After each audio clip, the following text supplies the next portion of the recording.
किसी ने क्या खूब कहा है कि यदि आप भोजन करना छोड़ दें तो आप शारीरिक रूप से कमजोर हो जाते हैं, और यदि आप प्रार्थना करना छोड़ दें ईश्वर से तो आप मानसिक रूप से कमजोर हो जाते हैं।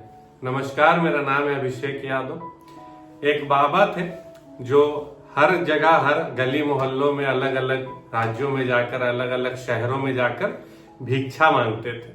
और उनकी एक खूबी थी कि वो भजन बहुत अच्छा करते थे।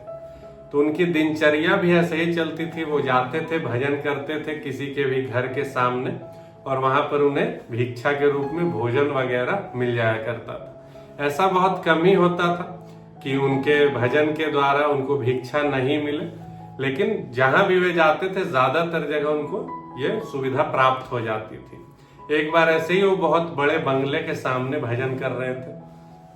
घर के मकान मालिक ने देखा कि बाहर एक बाबा आए हुए हैं, भजन कर रहे हैं, और अंदर जाकर अपनी पत्नी को जाकर कहा कि इन्हें भोजन पानी वगैरह दे दो।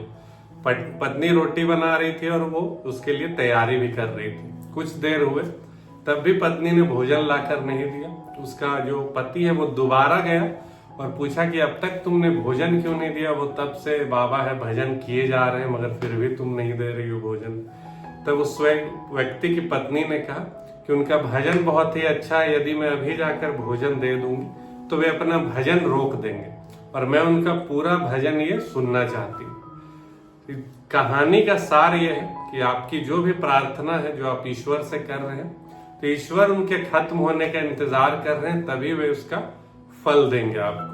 तो कभी भी बुरे समय में जब लोग भगवान को कोसने लगते हैं, उस समय यदि आपका शरीर बीमार हो जाए तो आप भोजन करना तो नहीं छोड़ते, लेकिन थोड़ा समय खराब हो जाए तो लोग भजन करना जरूर छोड़ देते हैं। इसलिए सदा ईश्वर की शरण में रहें और उनका भजन करते रहें। हर हर महादेव।